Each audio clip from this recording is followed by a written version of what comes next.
Bismillahirrahmanirrahim. Assalamualaikum warahmatullahi wabarakatuh. Alhamdulillahirabbil alamin. Segala puji bagi Allah yang Maha Pemurah, Maha Penyayang, yang dengan kasih dan rahmat-Nya kita masih diberi kesempatan untuk bernapas, berfikir, dan beribadah hingga detik ini. Kita memohon pertolongan, memohon ampunan, dan memohon perlindungan hanya kepada-Nya dari segala keburukan diri dan amal perbuatan kita. Barang siapa diberi petunjuk oleh Allah, maka tidak ada satupun yang dapat menyesatkannya. Dan barang siapa disesatkan olehnya, maka tidak ada satupun yang mampu memberi petunjuk kepadanya. Saya bersaksi bahwa tiada Tuhan yang berhak disembah selain Allah. Dan saya bersaksi bahwa Nabi Muhammad adalah hamba sekaligus utusan-Nya. Semoga salawat dan salam selalu tercurah kepada junjungan kita, Nabi Muhammad SAW, kepada keluarga beliau, para sahabatnya, serta siapa saja yang mengikuti jejak langkah beliau hingga akhir zaman. Allahumma sholli ala Sayyidina Muhammad wa ala ali Sayyidina Muhammad. Sahabat beriman yang dirahmati Allah, saya berharap semoga di kesempatan ini Allah senantiasa melapangkan dada kita, menenangkan hati kita, menghapus dosa-dosa kita, serta mengalirkan rizki yang halal dan berkah ke dalam kehidupan kita. Semoga apapun beban yang sedang kita pikul hari ini, pelan-pelan Allah ganti dengan jalan keluar yang tidak pernah kita duga. Amin ya rabbal alamin. Pada kesempatan ini, kita akan membahas sebuah topik yang sangat dekat dengan kehidupan kita sehari-hari, yaitu tentang hakikat rizki dan siapa saja orang-orang yang dijamin Allah memiliki rizki yang luas dan berlimpah. Karena tidak dapat dipungkiri bahwa kita seringkali merasa gelisah memikirkan masa depan, memikirkan penghasilan yang terasa semakin menurun, memikirkan kebutuhan yang terus bertambah, dan memikirkan berbagai ujian hidup yang datang silih berganti. Padahal Allah sendiri telah menegaskan bahwa rizki berada dalam genggaman-Nya dan tidak akan berpindah kepada orang lain sebelum sampai kepada pemiliknya. Allah Subhanahu wa Ta'ala berfirman dalam Al-Quran melalui ayat yang begitu indah pada surat Hud ayat 6. Wa ma min dabatin fil ardi illa 'alallahi rizquha. Dan tidak ada satu makhluk melata pun di bumi ini, melainkan Allah lah yang menjamin rizkinya. Ayat ini menenangkan hati setiap orang beriman. Ketika kita merasa takut kekurangan, ayat ini hadir seperti pelukan lembut dari Allah yang menegaskan bahwa sebelum kita lahir ke dunia, rizki kita sudah ditetapkan. Tidak ada satupun yang akan lepas dari perhitungan Allah. Baik rizki berupa makanan, kesehatan, keluarga, kesempatan, ataupun ketenangan batin. Oleh sebab itu, memahami hakikat rizki bukan hanya membuat kita lebih tenang, tetapi juga membuat kita memahami bahwa Allah telah menentukan jalannya. Namun, ada sebab-sebab tertentu yang membuat seseorang lebih mudah mendapatkan rizki yang luas, lebih sering mendapatkan pertolongan, dan lebih dipermudah jalannya oleh Allah. Sebab-sebab inilah yang akan kita bahas bersama dalam rangkaian 4 bagian video ini. Sebelum kita masuk ke pembahasan inti, izinkan saya terlebih dahulu mengajak sahabat semua untuk menekan tombol subscribe, like, dan meninggalkan komentar berisi doa serta harapan kalian di kolom komentar. Insya Allah kita akan aminkan bersama-sama, dan semoga doa yang kita panjatkan di tempat ini menjadi sebab turunnya keberkahan dari Allah Subhanahu wa Ta'ala. Dukungan sederhana dari sahabat semua sangat membantu agar channel ini terus bisa menyebarkan kebaikan dan dakwah bagi banyak orang. Sahabat beriman yang dirahmati Allah, hidup ini bukanlah perjalanan yang mudah. Kita dihadapkan pada masalah ekonomi, tekanan hidup, kebutuhan keluarga, hingga berbagai ujian yang kadang membuat dada terasa sesak. Namun jangan pernah lupa bahwa Allah tidak membebani seorang hamba, melainkan sesuai kesanggupannya. Tidak ada ujian yang Allah turunkan kecuali di baliknya ada hikmah, ada pelajaran, dan ada rizki yang menunggu untuk dijemput. Dalam beberapa menit ke depan, kita akan menelusuri satu demi satu golongan hamba Allah yang dijamin keberkahan rizkinya. Mereka bukanlah orang yang paling kaya harta, bukan pula orang yang memiliki jabatan tinggi. Mereka adalah orang-orang yang memiliki amalan tertentu, sikap tertentu, dan hubungan khusus dengan Allah. Dan apabila kita mampu meneladani langkah-langkah mereka, insya Allah pintu-pintu rizki akan terbuka dengan cara yang tidak kita sangka-sangka. Maka tetaplah bersama saya dalam rangkaian video ini hingga selesai. Karena pada bagian selanjutnya, kita akan mulai memasuki pembahasan mengenai siapa golongan pertama yang dijamin Allah rizkinya. Semoga perjalanan ilmu ini menjadi cahaya dalam hidup kita dan menjadi sebab dilapangkannya urusan kita dunia dan akhirat. Sampai di sini terlebih dahulu bagian pembukaan ini, dan mari kita lanjutkan pada video berikutnya. Sahabat beriman yang dirahmati Allah, setelah kita memahami bahwa rezeki adalah hak Allah dan jaminannya untuk setiap makhluk, maka kini tibalah saatnya kita mulai menyelami siapa saja orang-orang yang mendapatkan keluasan rezeki karena kedekatan dan amal-amal tertentu yang mereka lakukan. Pembahasan ini bukan sekedar teori atau kata-kata indah, melainkan bersumber dari firman Allah, sabda Rasulullah, dan pengalaman para ulama yang telah membuktikan bahwa siapa saja yang menunaikan amalan-amalan ini dengan tulus, maka pintu-pintu rezeki akan terbuka untuknya. Golongan pertama yang dijamin rezekinya oleh Allah adalah mereka yang pandai bersyukur. Syukur bukan hanya ucapan Alhamdulillah yang keluar dari lisan, tetapi syukur adalah rasa yang hidup di dalam hati. Pengakuan bahwa apapun yang kita miliki, meski sedikit menurut pandangan manusia, adalah nikmat besar dari Allah. Syukur juga tercermin dalam sikap menerima, tidak mengeluh, dan tidak membanding-bandingkan kehidupan kita dengan orang lain. Ketika seseorang bersyukur, ia sedang membuka pintu keajaiban hidupnya. Karena Allah sendiri telah menegaskan janjinya dalam surah Ibrahim ayat 7. La in syakartum la azidannakum. Sesungguhnya jika kalian bersyukur, pasti aku akan menambah nikmat kalian. Ayat ini bukan sekedar kalimat, tetapi sebuah janji langsung dari Tuhan semesta alam. Ketika seseorang membiasakan dirinya untuk bersyukur dalam keadaan sempit sekalipun, maka Allah akan menambah nikmatnya, meluaskan jalannya, dan mengangkat derajatnya. Banyak orang yang mengira bahwa rezeki itu hanya berupa uang, padahal rezeki itu mencakup ketenangan hati, kesehatan, hubungan keluarga yang harmonis, kemudahan dalam urusan, hingga pertemuan dengan orang-orang yang baik. Semua itu berawal dari hati yang selalu bersyukur kepada Allah. Namun sahabat beriman yang dirahmati Allah, syukur yang benar bukan hanya diucapkan, tetapi dilakukan. Caranya adalah dengan menggunakan nikmat Allah untuk kebaikan, tidak menyombongkan diri atas apa yang dimiliki, dan selalu mengingat bahwa apapun yang kita punya hanyalah titipan sementara. Semakin seseorang bersyukur, semakin Allah percayakan nikmat yang lebih besar kepadanya. Dan itulah salah satu kunci rezeki yang pertama. Selanjutnya, golongan kedua yang dijamin rezekinya oleh Allah adalah mereka yang gemar bersedekah. Sedekah bukan hanya memberi sebagian harta kita kepada orang lain, tetapi sedekah adalah bukti bahwa kita percaya penuh kepada janji Allah.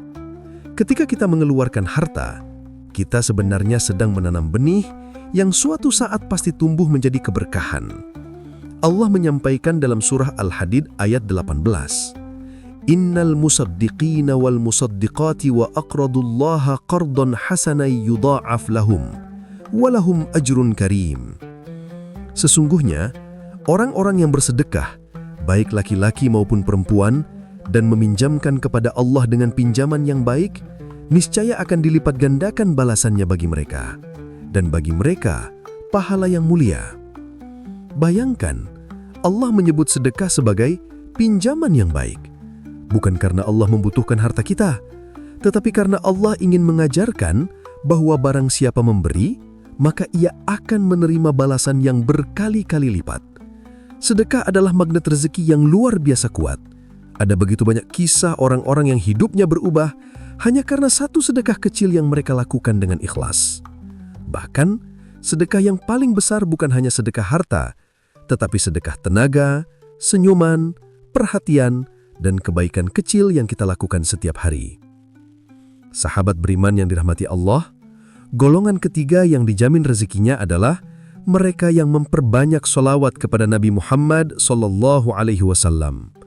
Bersolawat bukan hanya bentuk kecintaan kepada Rasulullah, tetapi juga menjadi sebab turunnya rahmat Allah. ada satu kisah yang sangat indah dari Ka'ab bin Malik ketika ia bertanya kepada Rasulullah tentang seberapa banyak ia boleh menjadikan sholawat sebagai bagian dari doanya. Rasulullah menjawab bahwa semakin banyak ia bersolawat, semakin baik baginya. Hingga ketika Ka'ab berkata bahwa ia ingin menjadikan seluruh doanya sebagai solawat kepada Nabi, Rasulullah menjawab bahwa jika demikian, maka Allah akan mencukupkan semua keinginannya dan mengampuni dosa-dosanya. Betapa luar biasanya kedudukan solawat ini. Ada banyak orang yang bersaksi bahwa setelah mereka memperbanyak solawat, hidup mereka berubah. Masalah yang dulu terasa berat menjadi ringan, rezeki yang tersendat menjadi lancar, dan hati yang gelisah berubah menjadi tenang. Bersolawat adalah seperti mengetuk langit dengan lembut, meminta kepada Allah melalui wasilah kecintaan kita kepada Rasulullah. Begitulah 3 golongan pertama yang mendapatkan jaminan luasnya rezeki dari Allah, yaitu mereka yang bersyukur, mereka yang bersedekah, dan mereka yang memperbanyak solawat. Ketiganya adalah amalan hati dan amalan lisan, yang jika dilakukan secara terus-menerus, mampu mengubah kehidupan seseorang dengan cara yang luar biasa. Pada bagian selanjutnya, kita akan memasuki 2 golongan terakhir yang juga mendapatkan jaminan rezeki dari Allah. Dan 2 amalan ini adalah amalan yang sangat dekat dengan kita, namun seringkali kita sepelekan. Mari kita lanjutkan pada video berikutnya untuk menyempurnakan pemahaman kita. Sahabat beriman yang dirahmati Allah, setelah kita memahami 3 golongan pertama yang dijamin rezekinya oleh Allah Subhanahu wa Ta'ala, kini kita memasuki 2 golongan terakhir yang tidak kalah istimewa. 2 amalan ini seringkali berada begitu dekat dengan kehidupan kita, namun tidak sedikit manusia yang mengabaikannya karena kesibukan dunia atau karena merasa rezeki datang hanya dari usaha fisik. Padahal, kedua amalan ini justru menjadi sebab datangnya keberkahan dan keluasan rezeki yang bahkan tidak pernah kita duga sebelumnya. Golongan keempat yang dijamin rezekinya adalah mereka yang memperbanyak istighfar. Istighfar bukan sekadar ucapan memohon ampun, tetapi sebuah pengakuan bahwa kita adalah manusia yang lemah, penuh kekurangan, penuh kesalahan, dan selalu membutuhkan ampunan Allah. Orang yang rajin beristighfar memiliki hubungan yang lembut dengan Allah karena ia sadar bahwa dosa-dosa kecil yang ia lakukan sehari-hari bisa menjadi penghalang rizki, penghalang ketenangan, dan penghalang keberkahan.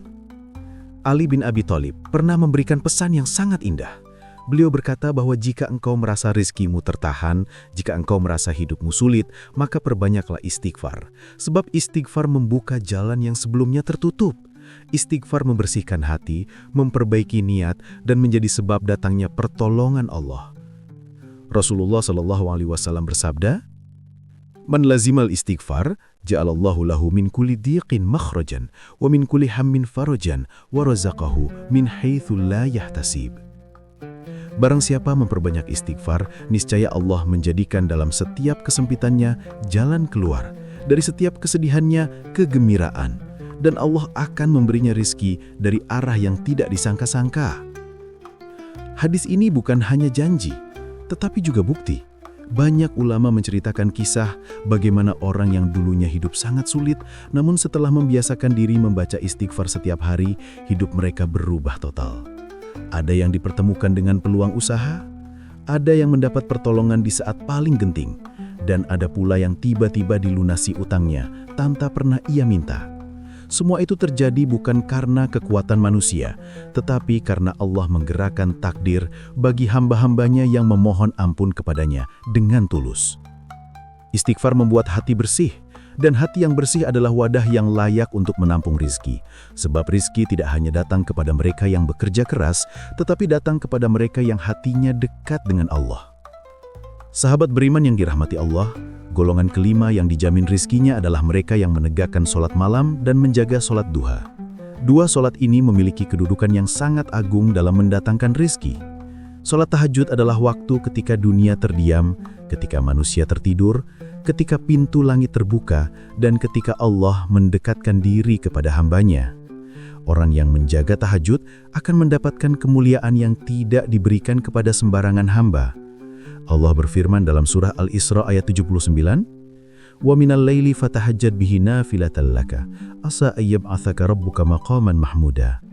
Dan pada sebagian malam hari, lakukanlah sholat tahajud sebagai suatu ibadah tambahan bagimu. Mudah-mudahan Tuhanmu mengangkatmu ke tempat yang terpuji. Walaupun ayat ini ditujukan kepada Rasulullah, para ulama menjelaskan bahwa keutamaan tahajud juga berlaku bagi umat beliau. Mereka yang menjaga tahajud akan dimudahkan urusannya, diangkat derajatnya, dan dilembutkan hatinya sehingga rizki semakin dekat kepadanya. Sementara sholat duha adalah sholat yang identik dengan pembuka rizki. Sholat duha dikerjakan saat matahari mulai meninggi, ketika banyak manusia sibuk mengejar dunia. Namun orang yang mengerjakan sholat duha sedang menundukkan dunia di bawah kakinya.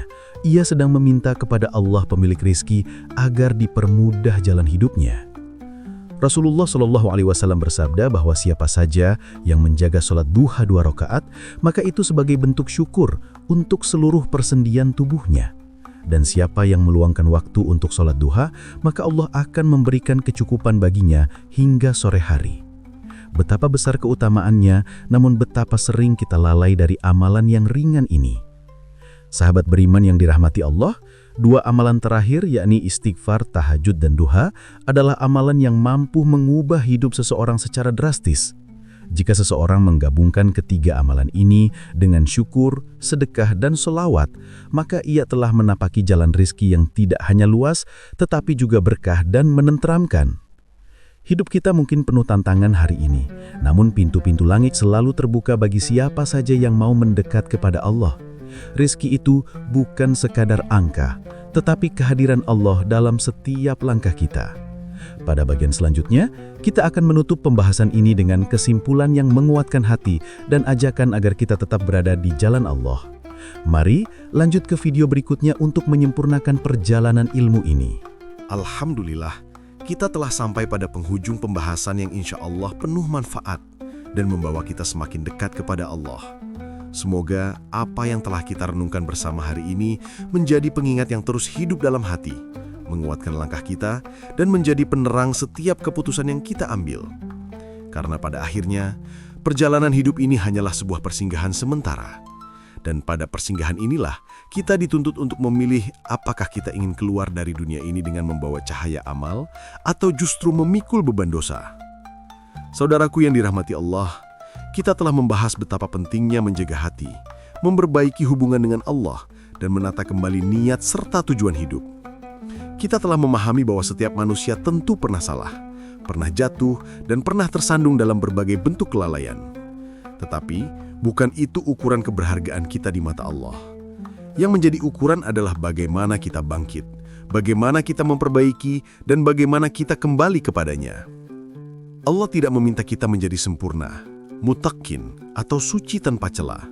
Yang Allah inginkan hanyalah hati yang kembali, hati yang menyesal, hati yang rindu untuk dekat kepadanya. Allah berfirman dalam Al-Quran,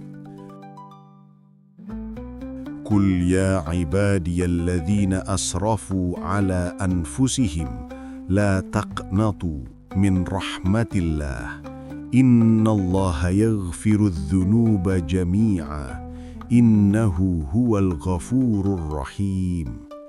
Artinya, katakanlah, wahai hamba-hambaku yang melampaui batas terhadap diri mereka sendiri, janganlah kalian berputus asa dari rahmat Allah. Sesungguhnya Allah mengampuni semua dosa. Sungguh, Dialah yang Maha Pengampun, Maha Penyayang. Surat Az-Zumar ayat 53. Ayat ini adalah pelukan terbesar dari langit. Ia turun untuk kita, untuk setiap manusia yang pernah jatuh. Allah tidak menutup pintu, bahkan ketika seluruh manusia menutupnya. Allah tidak menolak kita, bahkan ketika dunia berpaling. Selama kita masih bernafas, selama hati ini masih bisa menyesal, selama mata ini masih bisa menangis karena dosa, maka selama itu pula rahmat Allah lebih dekat dari urat leher kita sendiri. Namun saudara-saudaraku, memahami bahwa Allah Maha Pengampun bukan berarti kita boleh lengah atau merasa aman untuk terus mengulangi kesalahan. Kesadaran inilah yang membuat kita harus menutup setiap celah yang membawa kita kembali kepada keburukan. Kita harus memperkuat lingkungan kita, memperbaiki rutinitas, menambah ilmu agama, memperbanyak zikir, dan memperbanyak sujud. Karena hati yang terus diisi dengan cahaya akan semakin sulit ditembus kegelapan. Ingatlah bahwa hidup hanya sekali. Kita tidak tahu kapan langkah terakhir akan kita tempuh. Karenanya, mari kita jadikan setiap hari sebagai perjalanan pulang kepada Allah. Jadikan setiap ucapan sebagai amal. Jadikan setiap detik sebagai kesempatan. Jadikan setiap kesalahan sebagai pintu taubat. Dan jadikan setiap cobaan sebagai penghapus dosa-dosa kecil kita. Saudaraku yang dirahmati Allah, sebelum kita menutup perjumpaan ini, izinkan saya mengajak diri saya pribadi dan seluruh pemirsa untuk kembali memperbaiki hubungan dengan Al-Quran. Karena Al-Quran bukan hanya bacaan, tetapi obat, pendamping, dan cahaya. Jika kita membacanya setiap hari walau hanya beberapa ayat, niscaya hati kita tidak akan pernah benar-benar gelap. Allah akan menjaga kita, bahkan ketika kita tidak mampu menjaga diri kita sendiri. Dan jika hari ini Anda merasakan dorongan kuat untuk berubah, jangan tunda. Jangan berkata besok. Jangan tunggu keadaan sempurna, karena kesempurnaan takkan pernah datang. Mulailah dengan langkah kecil. Perbaiki sholat, perbanyak istighfar, jauhi dosa-dosa yang kita mampu tinggalkan, dan minta kepada Allah agar diberikan kekuatan untuk meninggalkan sisanya. Setiap perubahan besar selalu dimulai dari keberanian mengambil satu langkah kecil. Sebelum kita berpisah, saya ingin mengajak seluruh sahabat untuk terus mengikuti perjalanan ilmu kita berikutnya.